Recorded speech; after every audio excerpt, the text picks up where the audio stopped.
Of A flowing fluid. जब भी कोई फ्लूइड फ्लो हो रहा होता है किसी भी पाइप के थ्रू या कहीं भी, तो उसके पास तीन टाइप की एनर्जी हो सकती है। पहली जो एनर्जी है उसको हम बोलेंगे प्रेशर एनर्जी, दूसरी है पोटेंशियल एनर्जी और तीसरी है यहाँ पे काइनेटिक एनर्जी। जब भी कोई फ्लूइड फ्लो हो रहा होगा तो उसके पास तीन टाइप की एनर्जी आप देखोगे। कौन कौन सी? प्रेशर एनर्जी, पोटेंशियल एनर्जी और काइनेटिक एनर्जी।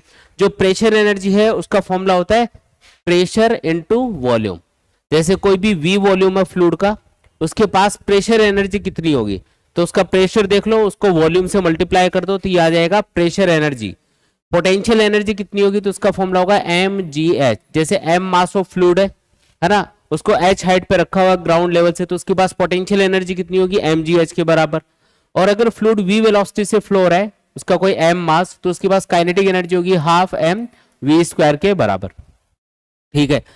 लेकिन अगर हमें ये जो प्रेशर एनर्जी, पोटेंशियल एनर्जी या काइनेटिक एनर्जी है, इसको पर यूनिट वॉल्यूम कैलकुलेट करना हो, यानी कि pressure energy per unit volume कितनी होगी, या potential energy per unit volume कितनी होगी, या फिर kinetic energy per unit volume कितनी होगी, तो उसके लिए क्या करना है, उसके लिए जो फॉर्मूले हैं इनको वॉल्यूम ऑफ द फ्लूइड से डिवाइड करना है। ठीक है।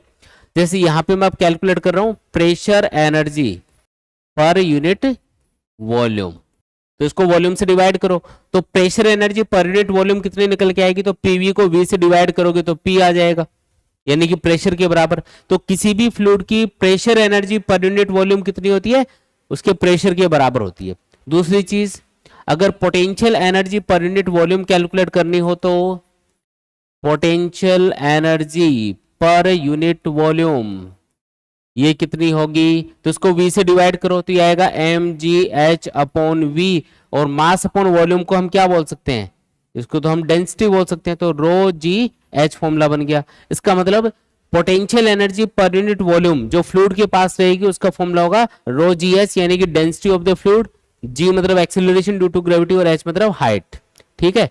इसी तरीके से kinetic energy per unit volume calculate कर लेंगे।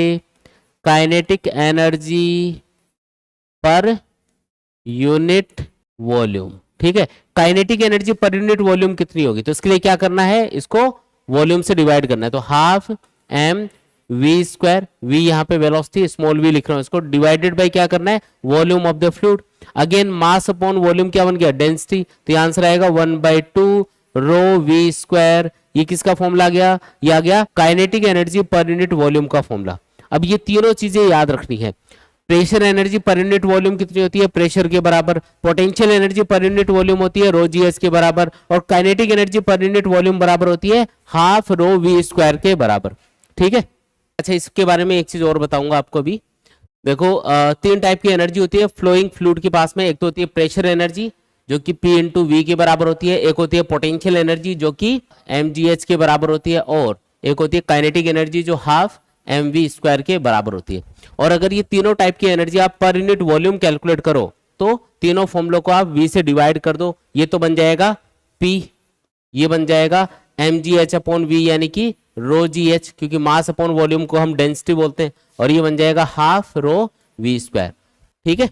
ये तीन टाइप की एनर्जी किसी भी फ्लूइड के पास होंगी जो कि फ्लो हो रहा होगा। यहाँ पे अगर जो टोटल एनर्जी है उसको अगर उसको mg से डिवाइड कर दिया जाए, pressure energy, potential energy, kinetic energy, अगर किसी भी टाइप की एनर्जी को mg से डिवाइड कर दिया जाए, mg मतलब वेट ऑफ द फ्लूइड, तो जो अपने पास वैल्यू निकल के आएगी, जैसे अगर मैं pv को डिवाइड कर देता हूं mg से, तो देखो m अपॉन v, m नीचे लिखा है वैसे v ऊपर लिखा है, तो मास अपॉन वॉल्यूम डेंसिटी होता है, तो इसको आप लिख सकते हो p अपॉन रो इंटू जी, ऐसे लिख सकते हैं। मास अपॉन वॉल्यूम किसके बराबर होगा, डेंसिटी के, लेकिन ये v अपॉन m लिखा है, इसका मतलब 1/रो लिखा हुआ है। अब ये जो वैल्यू अपने पास निकल के आई है इसको हम बोलते हैं प्रेशर हेड। क्या बोलते हैं इसको, प्रेशर हेड। तो किसी भी क्वेश्चन में अगर पूछा जाए कि प्रेशर हेड कितना है, इसका मतलब आपको क्या पूछ रहा है, P अपॉन रो जी के बारे में पूछ रहा है, इसको हम बोलते हैं प्रेशर हेड। इसी तरीके से जो पोटेंशियल एनर्जी है उसको mg से डिवाइड कर दो, mgh को mg से डिवाइड करोगे तो क्या बनेगा, h, इसको हम बोलते हैं ग्रेविटेशनल हेड। क्या बोलेंगे इसको, ग्रेविटेशनल हेड। h को हम क्या बोलते हैं, ग्रेविटेशनल हेड। और इसी तरीके से ये जो यहाँ पे काइनेटिक एनर्जी है हाफ mv², इसको mg से डिवाइड कर दो, m से m कैंसिल होके ये बन जाएगा v² अपॉन 2g, और इसी को हम बोलते हैं वेलोसिटी हेड। तो अगर किसी क्वेश्चन में ये टर्म्स यूज करें ना कि वेलोसिटी हेड कितना है, प्रेशर हेड कितना है और ग्रेविटेशनल हेड कितना है, तो ये वाली चीजें पूछी जा रही है आपको। जो प्रेशर हेड है उसका फॉर्मूला क्या होगा, P अपॉन रो जी। जो ग्रेविटेशनल हेड है उसका फॉर्मूला क्या होगा, H, है ना। और जो वेलोसिटी हेड है उसका फॉर्मूला क्या होगा, V स्क्वायर अपॉन 2g। इस टर्म को हम बोलते हैं वेलोसिटी हेड। ये इनके नाम है बस, ठीक है। अब एक प्रिंसिपल है जिसको हम बोलते हैं बर्नौलीज थ्योरम। और ये जो बर्नौलीज थ्योरम है, ये अभी हमने जो 3 टाइप की एनर्जी पढ़ी है, प्रेशर एनर्जी, पोटेंशियल एनर्जी और kinetic energy per unit volume, इनके लिए हम डिफाइन करते हैं। देखो बर्नौली प्रिंसिपल क्या बोलता है कि मान लो किसी भी पाइप के थ्रू जो फ्लूइड है वो स्ट्रीमलाइन की फॉर्म में फ्लो हो रहा है। यहाँ पे फ्लूइड की वेलोसिटी है मान लो v1 और यहाँ पे पहुंचते पहुंचते फ्लूइड की वेलोसिटी हो गई v2। ये वाला सिरा ग्राउंड से किसी h1 हाइट पे है, ये वाला जो सिरा है ग्राउंड से किसी h2 हाइट के ऊपर है। यहाँ पे जो प्रेशर है फ्लूइड का वो है P1, यहाँ पे जो फ्लूइड है उसका प्रेशर है P2। तो बर्नौलीज थ्योरम ये बोलती है, बर्नौली प्रिंसिपल ये बोलता है कि किसी भी पॉइंट के ऊपर ये जो तीनों टाइप की एनर्जी हैं, कौन सी, प्रेशर एनर्जी, पोटेंशियल एनर्जी और kinetic energy per unit volume, इन सब का जो सम है वो कांस्टेंट रहेगा। चाहे आप इस फर्स्ट पॉइंट पे ऑब्जर्व कर लो ये चीज या सेकंड पॉइंट पे ऑब्जर्व कर लो, तीनों टाइप की एनर्जी पर यूनिट वॉल्यूम का जो सम होगा वो कांस्टेंट रहेगा।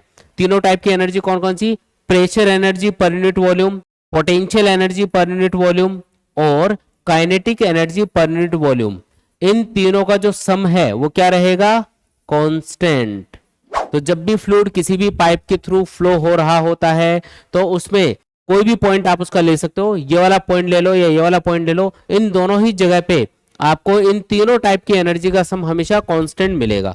जैसे इस फर्स्ट पॉइंट के ऊपर तीनों चीजों को डिफाइन करते हैं, प्रेशर कितना है P1, तो pressure energy per unit volume हो गई P1 के बराबर, ठीक है। फ्लूइड की डेंसिटी पूरे फ्लूइड के लिए सेम ही रहेगी, यहाँ पे अगर डेंसिटी रो है तो यहाँ पे भी डेंसिटी रो ही लेंगे, डेंसिटी में कोई चेंज नहीं आ रहा।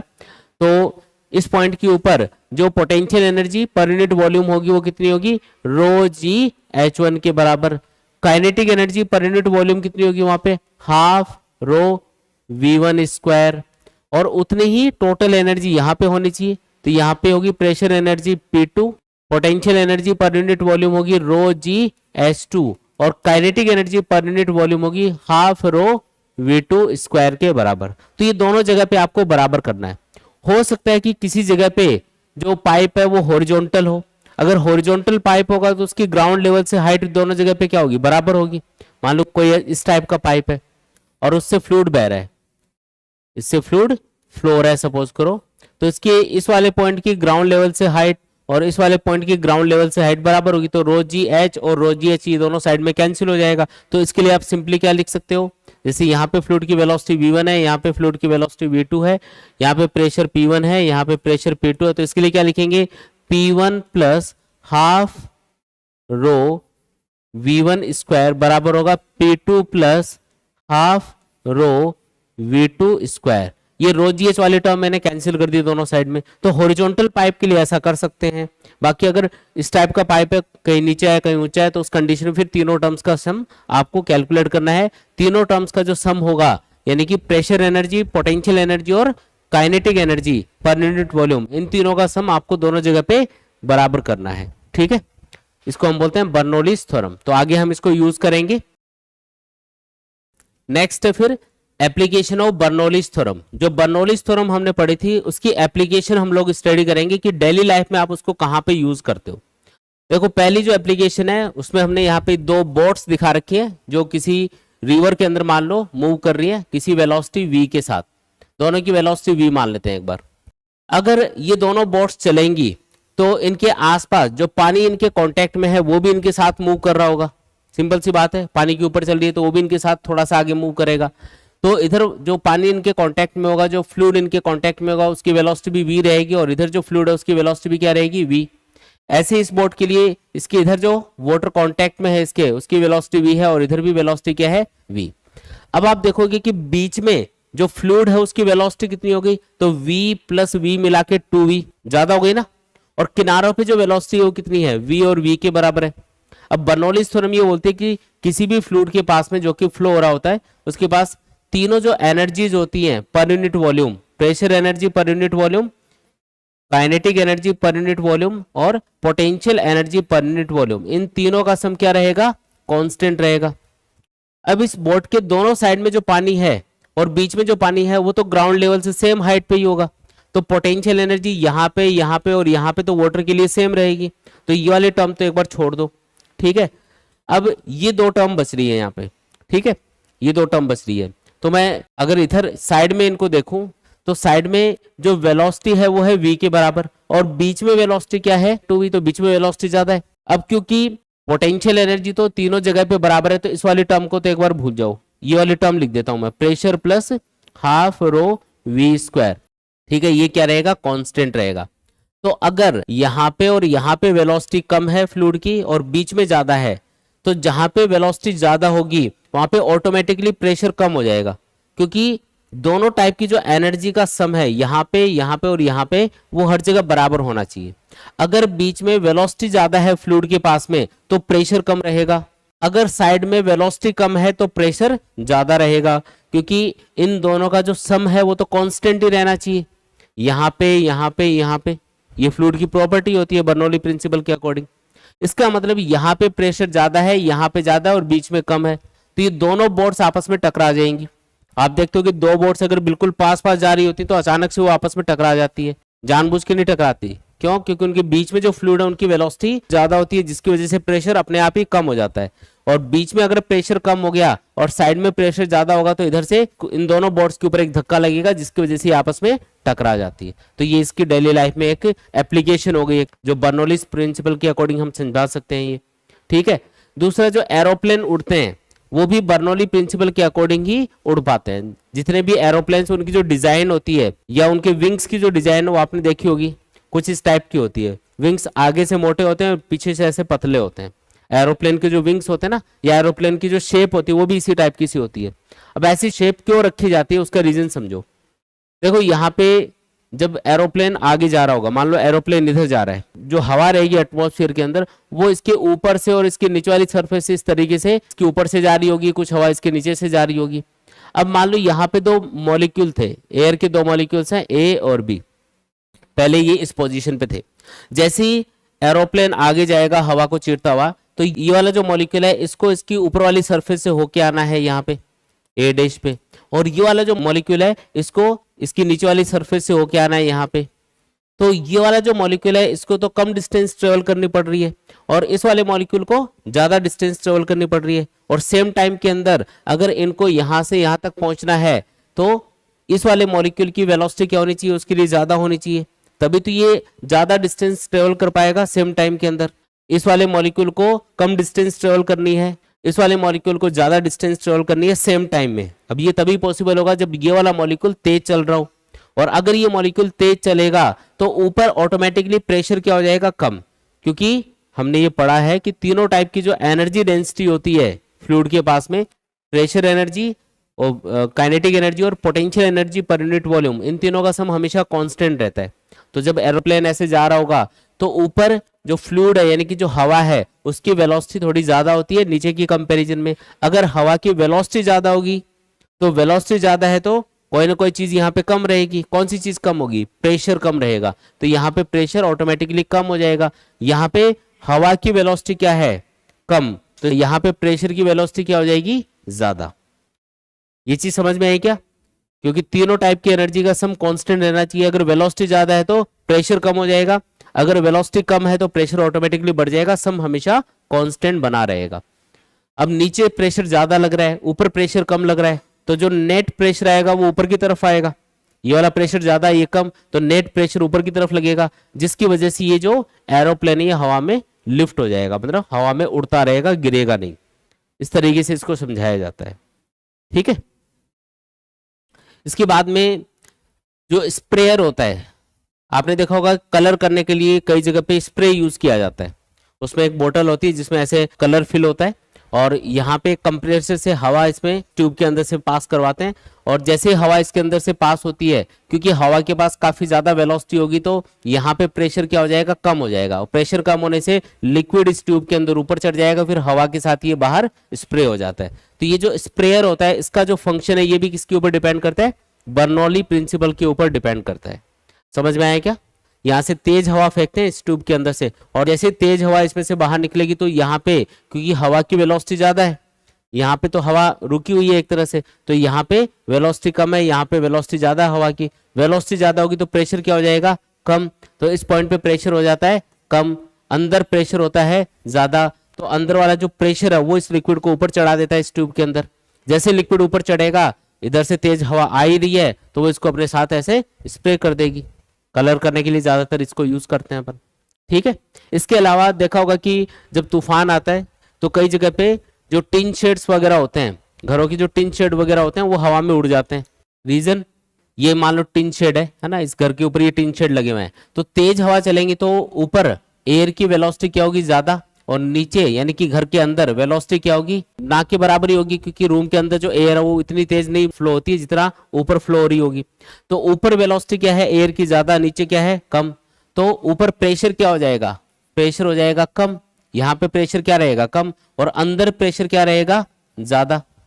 क्यों, क्योंकि वेलोसिटी जहां पे कम रहेगी वहां पे प्रेशर ऑटोमेटिकली ज्यादा रहेगा। बर्नौली प्रिंसिपल यही होता है, ठीक है।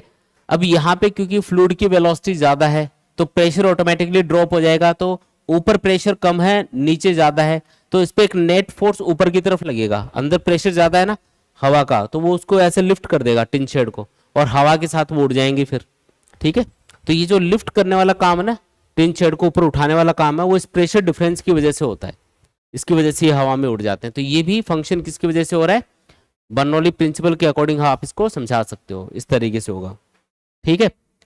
फिर एक ये भी आपने देखा होगा क्रिकेट के अंदर मैग्नस इफेक्ट बोलते हैं।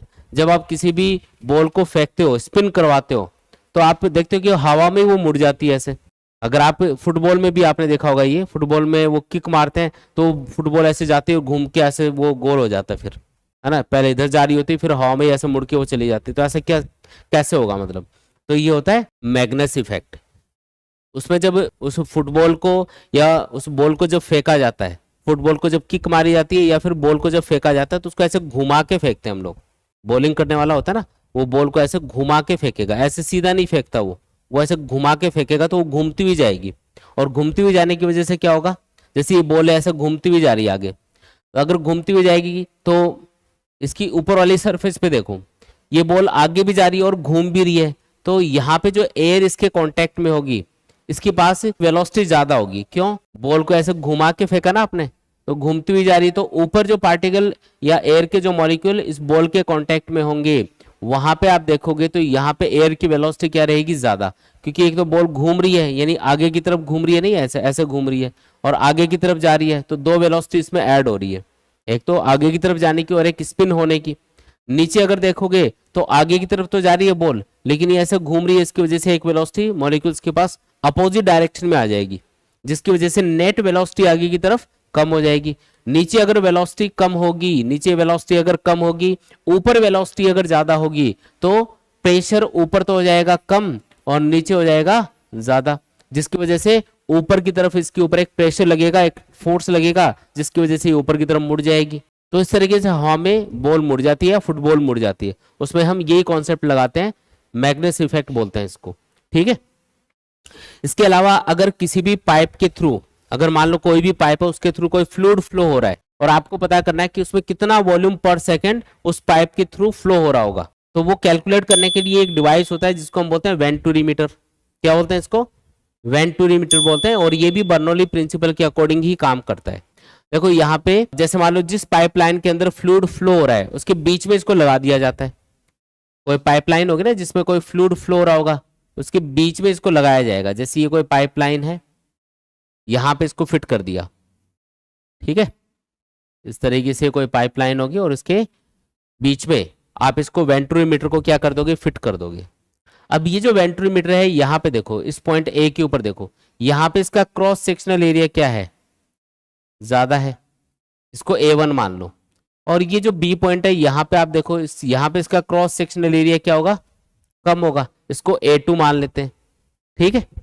अब जहां पे एक इक्वेशन हमने पढ़ी थी जिसको कंटिन्यूटी इक्वेशन बोलते हैं, जिसके अकॉर्डिंग अगर किसी भी पाइप से कोई भी फ्लूइड फ्लो हो रहा है, तो जहां पे पाइप का क्रॉस सेक्शनल एरिया ज्यादा होगा वहां पे फ्लूइड की वेलोसिटी कम रहेगी। तो यहाँ पे जो फ्लूइड की वेलोसिटी है ए पॉइंट के ऊपर वो मान लेते हैं V1, और बी पॉइंट के ऊपर वेलोसिटी मान लेते हैं v2। ठीक है, ये लिखा हुआ भी है नीचे, यहाँ पे फ्लूइड की वेलोसिटी v1 है, यहाँ पे फ्लूइड की वेलोसिटी v2 है। तो क्या रिलेशन होगा दोनों में, a1 v1 equal to a2 v2, इसको बोलते हैं कंटिन्यूटी इक्वेशन। और ये जो फॉर्मूला है cross sectional area into velocity of the fluid, ये बताता है कि कितना वॉल्यूम पर सेकंड फ्लूइड का फ्लो हो रहा है, जिसको हम Q से डिनोट करेंगे। अब क्योंकि जितना फ्लूइड इधर से एंटर करेगा उतना ही इधर से बाहर निकलेगा, तो इस जगह पे और इस जगह पे जो वॉल्यूम फ्लूइड का फ्लो हो रहा होगा पर सेकंड वो बराबर ही होगा। ऐसा तो है नहीं कि यहाँ पे ज्यादा फ्लूइड जा रहा है यहाँ से कम फ्लूइड बाहर निकलेगा, ऐसा नहीं है। यहाँ पे जितना फ्लूइड पर सेकंड फ्लो हो रहा होगा उतना ही यहाँ से भी फ्लो हो रहा होगा, लेकिन स्पीड अलग अलग होगी। यहाँ पे धीरे धीरे निकलेगा फ्लूइड, यहाँ पे तेज निकलेगा, तभी तो सेम वॉल्यूम सेम टाइम में इसमें से निकल पाएगा। तो ये जो Q है इसको हम बोलते हैं volume of the fluid flowing per second. ये Q क्या है लिख देता हूं मैं, Q है यहाँ पे volume of fluid flowing per second. ठीक है, जिसको हम Q से डिनोट कर रहे हैं। और Q किसके बराबर होगा, A1 V1 लिख दो या A2 V2 लिख दो, A की वैल्यू निकल के आएगी क्योंकि ये दोनों बराबर होंगी वैल्यूज। ठीक है, अच्छा अब एक चीज देखो, यहाँ पे वेलोसिटी कम है फ्लूइड की तो प्रेशर क्या रहेगा, ज्यादा। यहाँ पे फ्लूइड की वेलोसिटी क्या है, ज्यादा, तो प्रेशर ऑटोमेटिकली क्या हो जाएगा, कम।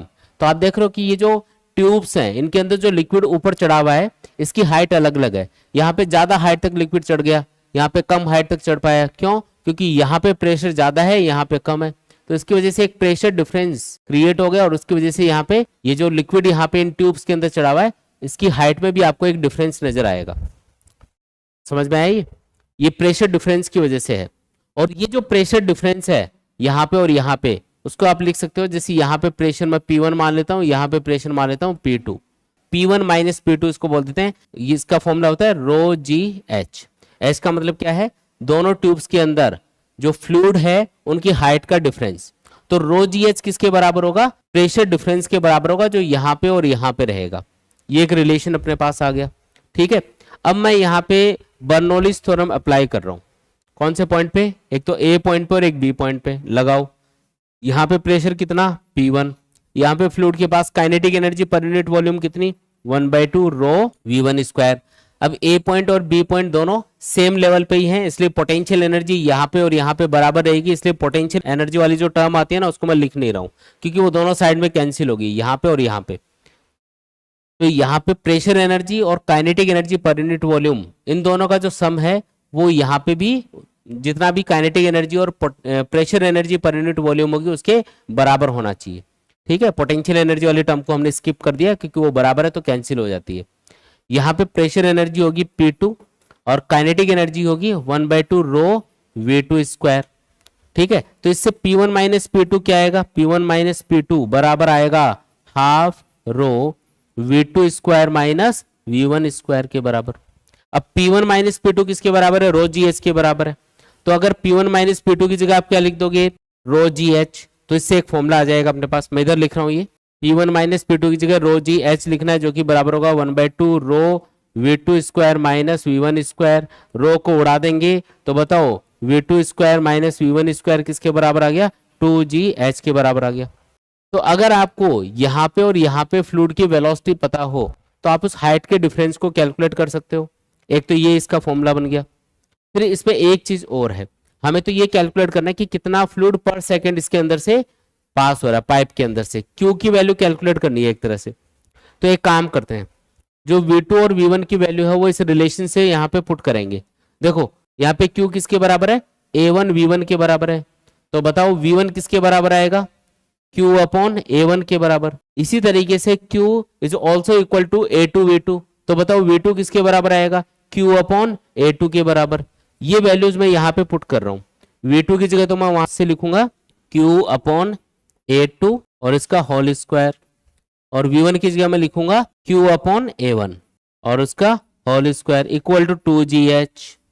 सॉल्व कर लो, यहाँ से Q स्क्वायर कॉमन ले लिया मैंने, तो ये आएगा 1/A2 square minus 1/A1 square equal to 2GH। थोड़ा सॉल्व करो इसको, यहां से इसको सॉल्व करेंगे Q स्क्वायर इंटू ये आएगा A1 square into A2 square LCM, ऊपर आएगा A1 square minus A2 square equal to 2GH। तो बताओ Q क्या आया अपने पास में, ये आएगा A1 A2, अंडर रूट भी कर रहा हूं साथ में क्योंकि Q की वैल्यू चाहिए, Q स्क्वायर आएगा पहले तो उसका अंडर रूट करेंगे, अंडर रूट में आएगा 2GH डिवाइडेड बाई ये आएगा A1 square minus A2 square. अभी ये जो फॉर्मूला है ना ये अपन को डायरेक्टली याद रखना है, ये अपने काम का है, ये कैलकुलेशन सारी अपने इसीलिए करी है ताकि ये फॉर्मूला समझ में आए कि आया कैसे, आया समझ में, क्लियर एकदम, ठीक है। डेरिवेशन इसलिए कराया है थोड़ा समझ में आ जाए, बाकी तो अपने काम का तो ये फॉर्मूला है, आप तो ये याद रखो, ठीक है। देखो पहला क्वेश्चन इसमें दिया हुआ है आपको, a wind with speed 40 metre per second blows parallel to the roof of a house, the area of the roof is 250 metre square, if the pressure inside the house is 1 atm, then the force exerted by the wind on the roof and the direction of force will be। देखो आपको क्या क्या दे रखा है, ये बोल रहा है कि किसी जगह पे हवा तेज बह रही है और ये कोई घर है, इसकी छत के ऊपर से ये हवा तेजी से निकल रही है, इस तरीके से ये हवा यहां से गुजर रही है, ठीक है जी। हवा की जो वेलोसिटी है वो बता रखी है आपको, v1 बोल देते हैं इसको, ये है 40 मीटर पर सेकेंड के बराबर, इतना दे रखा आपको, ठीक है। फिर इसने बोला कि ये जो रूफ है, ये जो छत है, इसका जो एरिया है, छत का एरिया कितना दे रखा है 250 मीटर स्क्वायर। अभी आपको बोल रहा है if the pressure inside the house is 1 atm, अंदर जो प्रेशर है वो कितना है, उसको मैं P2 बोल देता हूं, ये है 1 atm के बराबर, और बाहर जो प्रेशर है उसको P1 बोल देते हैं, ठीक है। Then the force exerted by the wind on the roof and the direction of the force will be. तो ये बोल रहा है कि इस रूफ के ऊपर, छत के ऊपर कितना एक तरह से फोर्स लग रहा होगा और कौन से डायरेक्शन में लग रहा होगा। तो फोर्स की डायरेक्शन तो आपको पता ही है कैसे, देखो ऊपर हवा तेज बह रही है, अंदर हवा की वेलोसिटी ऑलमोस्ट जीरो रहेगी, अंदर हवा बह नहीं रही है, इसका मतलब अंदर वेलोसिटी जीरो है और ऊपर वेलोसिटी है हवा के पास में, तो ऊपर प्रेशर क्या हो जाएगा, कम हो जाएगा, नीचे क्या हो जाएगा, इसकी कंपेरेटिवली ज्यादा रहेगा, तो नेट जो प्रेशर है वो ऊपर की तरफ लगेगा, तो नेट फोर्स ऊपर की तरफ लगेगा इसके ऊपर। तो फोर्स की डायरेक्शन आपको पता चल गई, किधर लगेगी, ऊपर की तरफ लगेगी। अब वो फोर्स कैलकुलेट करना है पहले कि कितना फोर्स इसके ऊपर लग रहा होगा। तो पहले ये देखो कि जो प्रेशर डिफरेंस है दोनों साइड में वो कितना, उसके अकॉर्डिंग तो फोर्स कैलकुलेट कर पाओगे, ठीक है। तो यहाँ पे प्रेशर है P1, यहाँ पे है P2, तो P2 माइनस P1 आपको कैलकुलेट करना है, ये है प्रेशर डिफरेंस जिसकी वजह से नेट फोर्स लग रहा होगा। अब ये कैसे कैलकुलेट करें, तो मैं बर्नौलीज थ्योरम यूज कर रहा हूं। यहाँ पे एयर की वेलोसिटी v1 है, अंदर वेलोसिटी है 0, तो मैं इस छत के जस्ट ऊपर एक पॉइंट ले रहे हैं और एक जस्ट नीचे पॉइंट ले रहे हैं, तो दोनों की ग्राउंड लेवल से हाइट सेम ही रहेगी लगभग, इसलिए जो रो जी एच वाली टर्म आती है बर्नौलीज थ्योरम के अंदर, जो potential energy per unit volume होती है वो वाली टर्म हम लिखेंगे नहीं, सिर्फ ऊपर और नीचे हम एक तो प्रेशर और एक kinetic energy per unit volume है ना, वो वाली टर्म्स लिखेंगे। तो मैं पहले ऊपर वाले पॉइंट के लिए लिख रहा हूं, ऊपर वाले पॉइंट के पास प्रेशर एनर्जी होगी P1, काइनेटिक एनर्जी होगी हाफ रो V1 स्क्वायर, और जो अंदर पॉइंट होगा जस्ट छत के नीचे उसके पास प्रेशर एनर्जी होगी P2 और काइनेटिक एनर्जी होगी 0, स्पीड तो है ही नहीं उसके पास, तो kinetic energy per unit volume होगी 0। जो छत है उसके ऊपर एयर की वेलोसिटी ज्यादा है अंदर की कंपैरिजन में, इसलिए ऊपर प्रेशर क्या रहेगा कम, अंदर रहेगा कंपैरेटिवली ज्यादा, तो जो प्रेशर का डिफरेंस क्रिएट होगा वो कितना होगा, तो उसको लिखेंगे P2 माइनस P1 जो कि बराबर होगा हाफ रो V1 स्क्वायर के बराबर, ठीक है। अब ये जो प्रेशर डिफरेंस है इसको मैं डेल्टा P लिख देता हूं कि जो नेट जो प्रेशर डिफरेंस है ना, ये जो नेट प्रेशर इसके ऊपर लग रहा होगा ऊपर की तरफ वो इतना होगा। इसकी वैल्यू कितनी आएगी, तो रो की वैल्यू यानी कि एयर की डेंसिटी आपको दे रखी है इक्वेशन में 1.2 और वेलोसिटी ऑफ द एयर भी आपको बता रखी है 40 मीटर पर सेकेंड, इसका स्क्वायर कर देंगे, ये आएगा करीब 0.6 इंटू 1600, ये आएगा 960 पास्कल के बराबर, ये आ गया अपने पास में, ठीक है। अच्छा अब आपको तो फोर्स पूछा है, तो प्रेशर डिफरेंस एक फोर्स क्रिएट करेगा, ये जो प्रेशर डिफरेंस है इसको लिख सकते हो force upon area of the roof, जो छत का एरिया है, अगर आप जो भी नेट फोर्स इस पे लग रहा होगा उसको एरिया से डिवाइड करोगे तभी तो प्रेशर निकल के आएगा, तो ये किसके बराबर आ रहा है 960 के बराबर आ रहा है।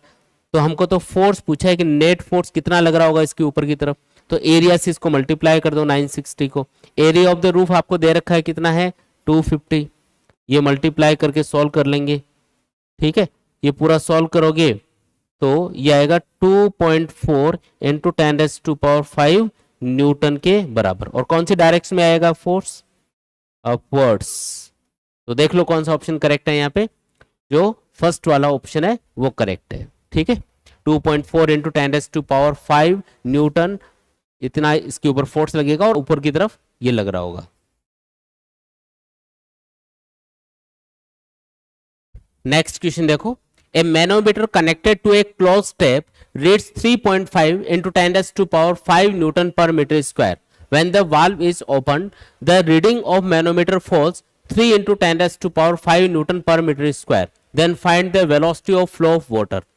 कोई नल है, कोई टैप है और शुरुआत में वो बंद है, ये कोई नल मान लेते हैं, शुरुआत में ये बंद है, तो इसमें से कोई फ्लूइड फ्लो नहीं हो रहा होगा, फ्लूइड की वेलोसिटी क्या है? 0। तो अभी जो रीडिंग आ रही है प्रेशर की शुरुआत में, जब ये टैप बंद है उस टाइम पे जो प्रेशर की रीडिंग आ रही है वो कितनी आ रही है? 3.5 into 10⁵ newton per metre square आ रही है।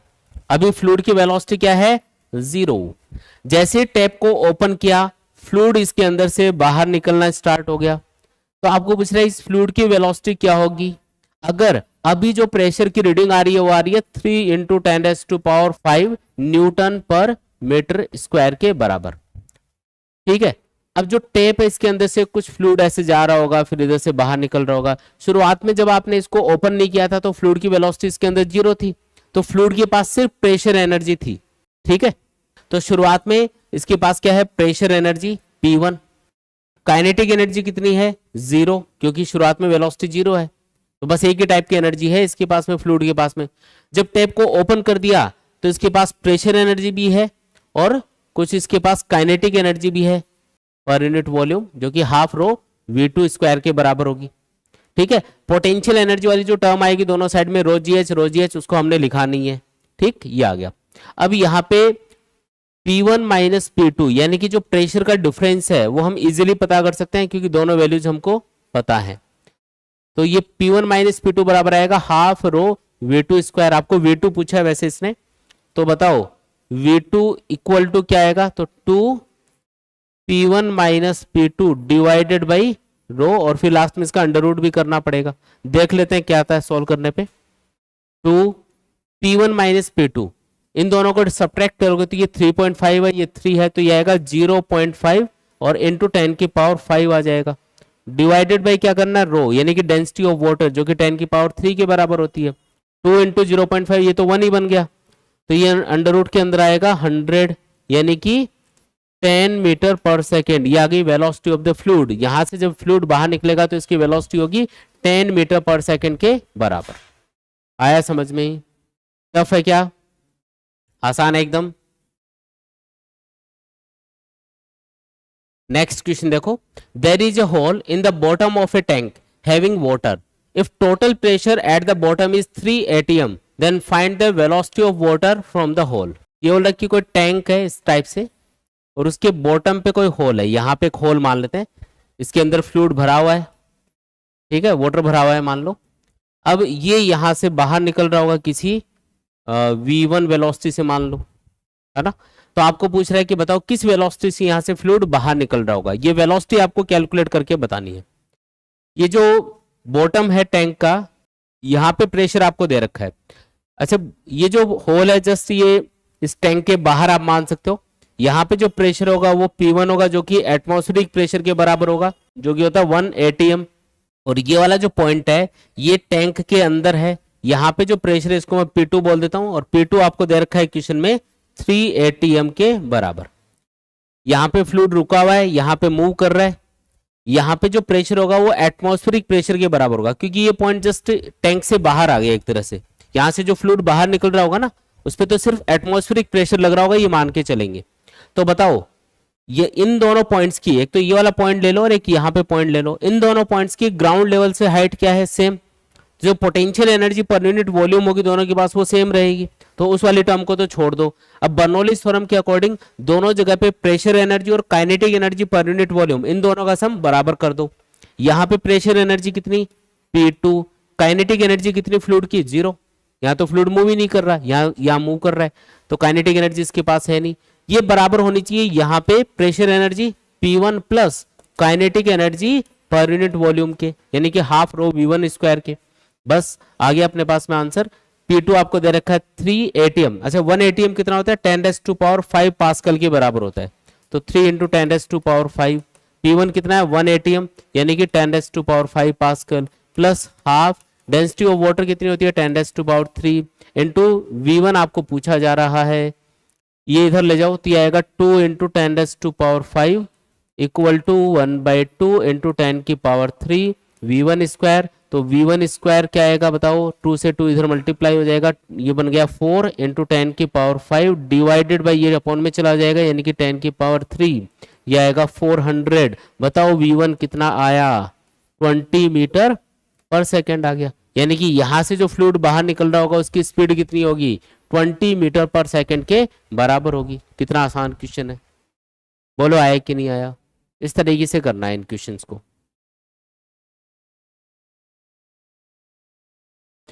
नेक्स्ट क्वेश्चन आपको दिया हुआ है, by sucking through a straw a student can reduce the pressure in his lungs to 750 mm of Hg। Density of mercury आपको दे रखी है, Hg यानी मरकरी, इसकी डेंसिटी है 13.6 gram per centimetre cube. Using the straw he can drink water from a glass up to a maximum height या maximum depth of. देखो मान लो कि ये कोई स्टूडेंट है, ये कोई पर्सन है, और इसको स्ट्रॉ से क्या करना है? पानी पीना है। यहाँ पे पानी रखा हुआ है, ये पानी रखा हुआ है ग्लास के अंदर, ठीक है। ये इस तरीके से इस स्ट्रॉ से क्या करेगा? पानी पिएगा। अब यहाँ पे बाहर जो एटमॉस्फेरिक प्रेशर वो है P0। अच्छा एटमॉस्फेरिक प्रेशर को अगर आप मरकरी कॉलम की हाइट के टर्म्स में लिखोगे तो उसको लिखा जाता है 760 mm ऑफ Hg, यानी कि 760 मिलीमीटर हाइट का जो मरकरी कॉलम है उसकी वजह से जो प्रेशर डेवलप होता है, वो जो प्रेशर होगा वो एटमॉस्फेरिक प्रेशर के बराबर होता है। तो ये एटमॉस्फेरिक प्रेशर के लिए आपको याद रखना है। ये जो स्टूडेंट है ये कोल्ड ड्रिंक पीने के लिए क्या करेगा? अपने लंग्स के अंदर, है ना, प्रेशर को डिक्रीज कर लेगा, तभी तो लिक्विड ऊपर चढ़ पाएगा इसमें। तो इसने अपने लंग्स के अंदर प्रेशर को डिक्रीज करके कितना कर लिया? मान लो प्रेशर हो गया अंदर P1, तो P1 की वैल्यू है यहाँ पे 750 mm ऑफ Hg के बराबर है। Hg मतलब मरकरी, ठीक है। और मरकरी की आपको डेंसिटी दे रखी है, इसको मैं रो लिख देता हूं, रो फॉर मरकरी, ये है 13.6 ग्राम पर सेंटीमीटर क्यूब। ये आपको डेटा गिवन है, ठीक है। अब बर्नौलीज थ्योरम अप्लाई करेंगे और फाइंड करेंगे कि ये कितनी हाइट तक मतलब इस लिक्विड को ऊपर खींच पाएगा, या कितनी डेप्थ से लिक्विड को खींच के इस पानी को पी पाएगा। ये है यहाँ पे वाटर, जिसकी डेंसिटी आपको पता है। ये डेंसिटी ऑफ वाटर क्या होती है? अगर आप ग्राम पर सेंटीमीटर क्यूब में लिखोगे तो 1 ग्राम पर सेंटीमीटर क्यूब ये होती है, और किलोग्राम पर मीटर क्यूब में लिखोगे तो 1000 किलोग्राम पर मीटर क्यूब के बराबर इसको लिख सकते हैं। तो ये वैल्यू अपने पास दे रखी है। एक तरह से हमको ये बताना है कि कितनी हाइट तक ये लिक्विड को ऊपर खींच पाएगा, ये H बताना है। अब ये कैसे कैलकुलेट करेंगे, ध्यान से समझना है। मैं यहाँ पे बर्नौलीज थ्योरम अप्लाई कर रहा हूँ। देखो यहाँ पे जो फ्लूइड है, यहाँ पे जो फ्लूइड है उसके ऊपर कितना प्रेशर अप्लाई हो रहा है? P0, यानी कि एटमॉस्फेरिक प्रेशर के बराबर। तो इसके पास प्रेशर एनर्जी कितनी होगी? P0 के बराबर होगी। दूसरा, ये जो फ्लूइड है अभी ये मूव नहीं कर रहा है, तो इसके पास कोई काइनेटिक एनर्जी नहीं है, और मान लो ये ग्राउंड लेवल पर रखा है तो इसके पास कोई पोटेंशियल एनर्जी भी नहीं है, तो सिर्फ इसके पास क्या होगी? प्रेशर एनर्जी होगी, ठीक है। ये बराबर होनी चाहिए यहाँ पे तीनों टाइप की एनर्जी के सम के। तीनों टाइप की एनर्जी कौन सी? प्रेशर, काइनेटिक और पोटेंशियल एनर्जी। जब ये लिक्विड को यहां से यहां तक खींचेगा तो उसके लिए इस पर्सन को लंग्स के अंदर प्रेशर को डिक्रीज करना पड़ेगा। तो प्रेशर हो गया P1, तो प्रेशर एनर्जी इसके पास रही P1, प्लस इसके पास पोटेंशियल एनर्जी कितनी आ गई? तो लिक्विड को इसने यहां तक खींच दिया तो लिक्विड ऊपर चला गया ना, तो H हाइट पे अगर लिक्विड चला गया तो उसके पास पोटेंशियल एनर्जी आ चुकी है पर यूनिट वॉल्यूम ρg(h) के बराबर, और यहां तक खींचना है जस्ट इसको। अभी भी इसके पास कोई वेलोसिटी नहीं आई है, जस्ट इसने ऊपर धीरे धीरे इसको लिफ्ट कर लिया, या वाटर को खींच लिया है बस। तो इसके पास कोई भी काइनेटिक एनर्जी नहीं होगी, तो वो वाली टर्म नहीं लिखनी है। अब यहां से हम ये कैलकुलेट कर सकते हैं कि कितनी हाइट तक ये लिक्विड को खींच पाएगा, इस वाटर को कितनी हाइट तक खींच पाएगा। H की वैल्यू कैलकुलेट करनी है, तो पहले P1 को इधर ले आओ, तो ये आएगा P0 minus P1 equal to ρg(h), और H इक्वल टू क्या आ जाएगा? P0 minus P1 divided by row G H. ये रो किसके लिए लेना है? वाटर के लिए लेना है, क्योंकि वाटर को खींच रहा है ये, तो रो आएगा वाटर के लिए। फॉर्मूला समझ में आ गया? अब पी नोट और पी वन की वैल्यू पुट करेंगे। कोई भी लिक्विड कॉलम हो उसकी वजह से, मान लो कि एक पाइप है उसके अंदर आपने कोई लिक्विड भरा हुआ है एच हाइट तक, तो उसके बॉटम पे जो प्रेशर होगा, यहाँ पे जो प्रेशर होगा वो बराबर होगा P equal to rho G H. Rho मतलब डेंसिटी ऑफ द फ्लूइड जो भी यहाँ पे भरा हुआ है, जी मतलब एक्सेलरेशन ड्यू टू ग्रेविटी, और एच का मतलब हाइट। ये अगर एच हाइट तक लिक्विड कॉलम भरा हुआ है तो यहाँ पे जो प्रेशर होगा वो रो जी एच के बराबर होगा। इसने हाइट यहाँ पे मर्करी कॉलम की बता रखी है, तो आपको मर्करी कॉलम की डेंसिटी यहाँ पे पुट करनी है और उसकी हाइट के अकॉर्डिंग प्रेशर कैलकुलेट कर लेना है। इसको हम एच नोट बोल देते हैं और इस हाइट को हम बोल देते हैं एच वन। तो पी नोट के लिए लिखना पड़ेगा rho for mercury g into h naught minus, और पी वन के लिए लिखना पड़ेगा rho for mercury g into h one divided by क्या आएगा? Rho for water into g. अब ये जी तो उड़ाई दो ऊपर नीचे, ये तो उड़ जाएगा, और रो फॉर मर्करी ये कॉमन ले लो, तो ये आएगा h naught minus h one divided by rho for water. अब मैं वैल्यूज पुट कर रहा हूं। रो फॉर मर्करी है 13.6 ग्राम पर सेंटीमीटर क्यूब में दे रखा है, किलोग्राम पर मीटर क्यूब में चेंज करोगे तो इंटू 10 की पावर 3 आ जाता है इसके अंदर। इंटू एच नोट कितना है? एच नोट मतलब ये वाली हाइट, ये है 760 माइनस एच वन कितना है? 750। अब ये मिलीमीटर में है लेकिन, तो 10 की पावर -3 से मल्टीप्लाई करके मीटर में चेंज कर देंगे। डिवाइडेड बाई क्या करना है? रो फॉर वाटर जो कि 10 की पावर 3 होगा। अब ये 10 की पावर 3 तो यहाँ पे उड़ जाएगा, इसको सॉल्व करेंगे, ये आएगा 13.6 इंटू, अब देखो ये 10 आएगा यहाँ से डिफरेंस, 10 इंटू 10 की पावर -3 यानी कि 10 की पावर -2 बचा, तो ये आएगा 0.136 मीटर। और अगर सेंटीमीटर में इसको लिखोगे तो 100 से मल्टीप्लाई कर दो, 13.6 मीटर अपना आंसर होगा, 13.6 सेंटीमीटर अपना आंसर होगा, यानी कि बी वाला ऑप्शन यहाँ पे करेक्ट है। आया समझ में?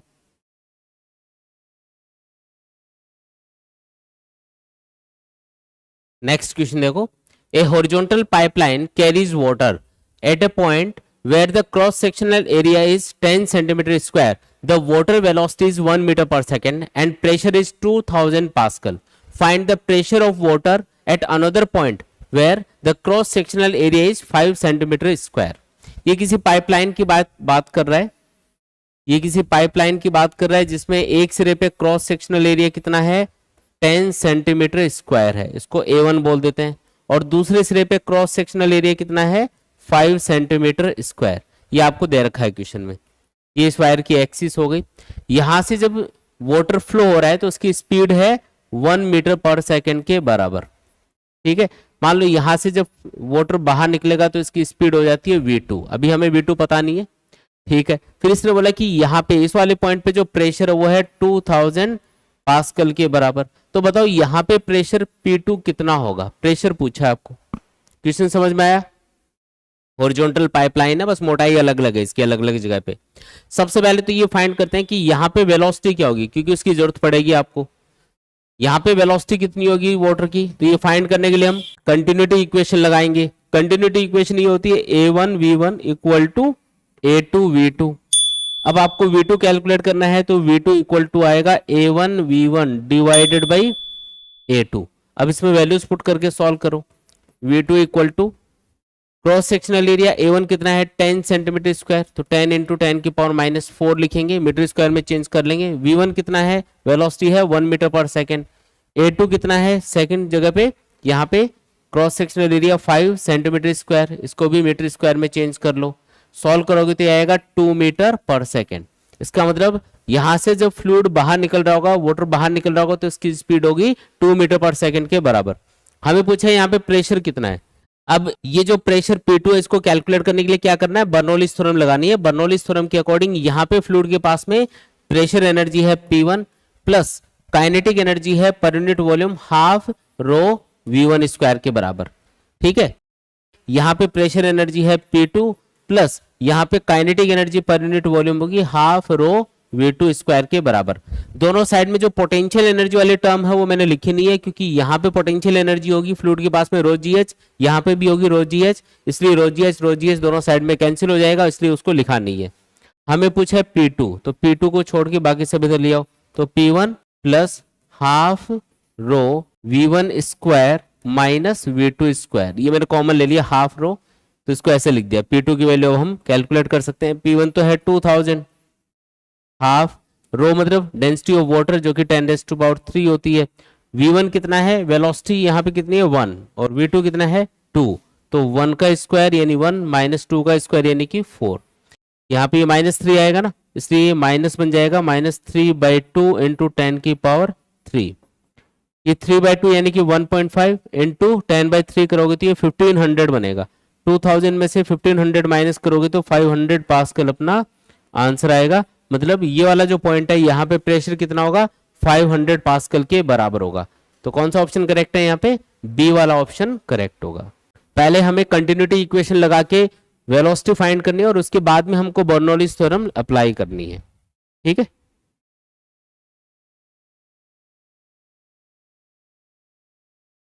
देखो नेक्स्ट क्वेश्चन देखो। A long cylindrical tank of radius 1 meter is being filled by a pipe of radius 2 centimeter. The incoming water has velocity of 1 meter per second. The tank has a hole of radius 1 centimeter at the bottom. What is the height of water in the tank in steady state? ये बोल रहा है कि कोई tank है, जैसे इस type का कोई टैंक है और इसके बॉटम में एक होल है यहाँ पे। अब ये जो टैंक है इसको भरा जा रहा है किसी पाइप के थ्रू, ये कोई पाइप है इसके थ्रू इसको भरा जा रहा है। इसकी रेडियस दे रखी है 2 सेंटीमीटर, रेडियस है यहाँ पे 2 सेंटीमीटर के बराबर, और जो होल है उसकी रेडियस आपको दे रखी है 1 सेंटीमीटर के बराबर। ठीक है, यहां से पानी आ रहा है, इसकी वेलोसिटी है V1 बोल देते हैं इसको, 1 मीटर पर सेकेंड। इतनी वेलोसिटी से पानी इसके अंदर गिर रहा है। अब ये टैंक ऐसे भरता जाएगा, साथ में थोड़ा थोड़ा पानी इधर से निकलता भी रहेगा, है ना, इधर पानी बाहर निकलेगा। अब टैंक भरता जा रहा है भरता जा रहा है, जैसे जैसे हाइट बढ़ती जाएगी फ्लूइड की, यहाँ पे जो बॉटम पे प्रेशर है वो भी बढ़ता जाएगा, जिससे फ्लूइड जो बाहर निकल रहा है उसकी स्पीड भी बढ़ेगी, क्योंकि पहले कम लेवल होगा ना पानी का, तो धीरे धीरे पानी निकल रहा होगा, लेकिन जैसे जैसे लेवल बढ़ेगा पानी की स्पीड बढ़ती जाएगी। एक पॉइंट ऐसा भी आएगा जहां पे अगर इधर से 10 लीटर पानी गिर रहा है तो 10 लीटर पानी इधर से बाहर भी निकल जाएगा। 10 लीटर पानी आया, 10 लीटर बाहर निकल गया, तो वो स्टेडी स्टेट आ गई, मतलब उससे ऊपर लेवल नहीं बढ़ रहा है। क्यों नहीं बढ़ रहा, क्योंकि जितना पानी आ रहा है उतना निकल रहा है, तो उससे ऊपर तो लेवल जा ही नहीं पाएगा ना। समझ में आया? पहले क्यों बढ़ रहा था लेवल, क्योंकि पहले पानी का प्रेशर कम था तो पानी की स्पीड यहां से निकलने की कम थी। ये मोटा पाइप है, ये पतला पाइप है, तो यहां से पानी कम निकलेगा शुरुआत में और आएगा ज्यादा, तो इस तरीके से लेवल बढ़ता जाएगा। फिर एक पॉइंट ऐसा आएगा ना जहां पे जितना पानी आ रहा है उतना ही पानी बाहर निकल रहा होगा, तो आने वाले पानी की जो फ्लो रेट है और बाहर निकलने वाले पानी की फ्लो रेट है वो क्या होगी, बराबर होगी एक तरह से। जितना पानी आया उतना ही पानी बाहर निकल गया, इसलिए स्टेडी स्टेट आ गई। तो ये बोल रहे कि कितनी हाइट तक इसमें ये पानी भर पाएगा, उसके बाद में पानी ऊपर चढ़ ही नहीं पाएगा, इसमें ऊपर भर ही नहीं पाएगा। तो ये एच पूछा जा रहा है आपको। तो इसको कैलकुलेट करने का तरीका ये है, ये चेक करते हैं कि यहाँ पे जितना पानी आ रहा है अगर उतना ही बाहर निकल रहा है तो यहाँ तो हम कंटिन्यूटी इक्वेशन लगा सकते हैं, जिसके अकॉर्डिंग A1 V1 बराबर होता है A2 V2 के। तो यहाँ पे किस वेलोसिटी से फ्लूइड अभी बाहर निकल रहा है वो हम कैलकुलेट कर लेते हैं। V2 कैलकुलेट करना है, V1 आपको पता है, इस पाइप की रेडियस भी पता है, तो उससे क्रॉस सेक्शनल एरिया हम πr² वाले फॉर्मूले से कैलकुलेट कर सकते हैं। यहाँ पे भी रेडियस पता है तो इसका भी क्रॉस सेक्शनल एरिया फाइंड किया जा सकता है। तो V2 हम इजीली फाइंड कर लेंगे। यहाँ पे V2 आएगा A1 V1 upon A2। A1 कितना लेना है, A1 मतलब इस वाले पाइप का क्रॉस सेक्शनल एरिया ये होगा πr1²। R1 कितना है 2 सेंटीमीटर, सेंटीमीटर को मीटर में चेंज कर लो फिर स्क्वायर कर दो। V1 कितना है 1 metre per second divided by A2 कितना है, यहाँ पे A2 मतलब इस वाले पाइप का क्रॉस सेक्शनल एरिया कितना होगा πr1², रेडियस है 1 सेंटीमीटर, इसको मीटर में चेंज किया फिर स्क्वायर कर दिया। सॉल्व करेंगे, पाई से पाई उड़ा देंगे तो V2 इक्वल टू क्या आएगा 10⁻⁻², ये भी कैंसिल हो जाएगा तो ये आएगा 2 का स्क्वायर यानी कि 4, यानी कि 4 मीटर पर सेकेंड की रफ्तार से यहाँ से जो फ्लूइड है वो बाहर निकल रहा होगा। ठीक है, स्टेडी स्टेट में। अब आपको ये फाइंड करना कि कितनी हाइट तक इसमें लिक्विड ऊपर चढ़ पा रहा है। तो एक काम करते हैं, अब मैं यहाँ पे जो बर्नौलीज थ्योरम है वो अप्लाई करूंगा। मैं यहाँ पे बॉटम पे 2 पॉइंट कंसिडर कर रहा हूँ, एक तो लिक्विड के अंदर और एक जस्ट ये मतलब ये जो होल है यहाँ पे जहां से लिक्विड बाहर निकल रहा है वहां पे, इस पॉइंट के ऊपर एक तो एटमॉस्फेरिक प्रेशर लग रहा होगा और एक फ्लूइड का प्रेशर लग रहा होगा। एटमॉस्फेरिक प्रेशर कितना होगा इस पॉइंट के ऊपर, पी नोट, ठीक है, एटमॉस्फेरिक प्रेशर को मैं पी नोट लिख रहा हूँ। और फ्लूइड का प्रेशर कितना होगा, तो कितनी हाइट तक फ्लूइड भरा हुआ ऊपर, एच हाइट तक, तो इसका प्रेशर होगा रो जी एच के बराबर, ठीक है। तो इस वाले पॉइंट के ऊपर जो फ्लूइड का या जो लिक्विड का मॉलिक्यूल है उसके पास सिर्फ एक ही एनर्जी है, वो है प्रेशर एनर्जी, ना तो ये मूव कर रहा है कहीं पे, तो इसके पास काइनेटिक एनर्जी नहीं है। और क्योंकि ये ग्राउंड लेवल पे रखा है मान लो ये कंटेनर, तो इसके पास पोटेंशियल एनर्जी भी नहीं होगी, तो इसके पास टोटल एनर्जी इतनी है। फिर ये वाला जो पॉइंट होगा जहां से फ्लूइड बाहर निकल रहा है कितनी स्पीड से, 4 मीटर पर सेकंड से, इस वाले पॉइंट का जो प्रेशर होगा क्योंकि ये जस्ट बाहर है कंटेनर के बाहर, तो यहाँ पे जो प्रेशर होगा वो एटमॉस्फेरिक प्रेशर पी नोट के बराबर ही होगा। तो यहाँ पे प्रेशर होगा पी नोट, और क्योंकि इसके पास कुछ स्पीड भी है फ्लूइड के पास, इसका मतलब इसके पास काइनेटिक एनर्जी भी है, हाफ रो वी स्क्वायर, ये kinetic energy per unit volume का फॉर्मूला होता है। फिर पोटेंशियल एनर्जी इसके पास भी जीरो रहेगी क्योंकि ग्राउंड लेवल पे ही है ये वाला पॉइंट इसकी तरह। अब आप एच इजीली बता सकते हो, यहाँ पे पी नोट तो कैंसिल कर दो, एच बराबर आ जाएगा half rho V square divided by rho into G, rho को उड़ा देंगे, हाफ v की वैल्यू कितनी है, वेलोसिटी है 4 मीटर पर सेकेंड, तो 4 का स्क्वायर कर दो यहाँ पे, डिवाइडेड बाई g की वैल्यू 10, सॉल्व कर लो, इसको सॉल्व करेंगे तो h की वैल्यू आ जाएगी, आएगा 16/20, यानी कि ये आएगा 0.8 मीटर, यानी कि 0.8 मीटर हाइट तक इसमें फ्लूइड ऊपर चढ़ पाएगा। उसके बाद में स्टेडी स्टेट आ जाएगी, उसके बाद में लिक्विड ऊपर नहीं चढ़ पाएगा। आया समझ में?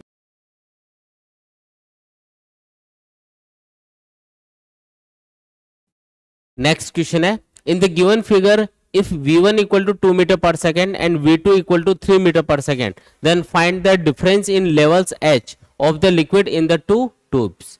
ये यहाँ पे एक वेंटुरीमीटर दिखा रखा है। वेंटुरीमीटर एक डिवाइस होता है जो कि फ्लूइड के फ्लो की रेट को मेजर करता है कि कितना वॉल्यूम फ्लूइड का पर सेकंड इसमें से पास हो रहा है। अब यहाँ पे ये जो दोनों आर्म दिखा रखे हैं, यहाँ पे आपको इनमें एक डिफरेंस दिखा रखा है लेवल का, ये जो डिफरेंस है ये कितना है, एच के बराबर है, तो ये एच की वैल्यू पूछ रहा है।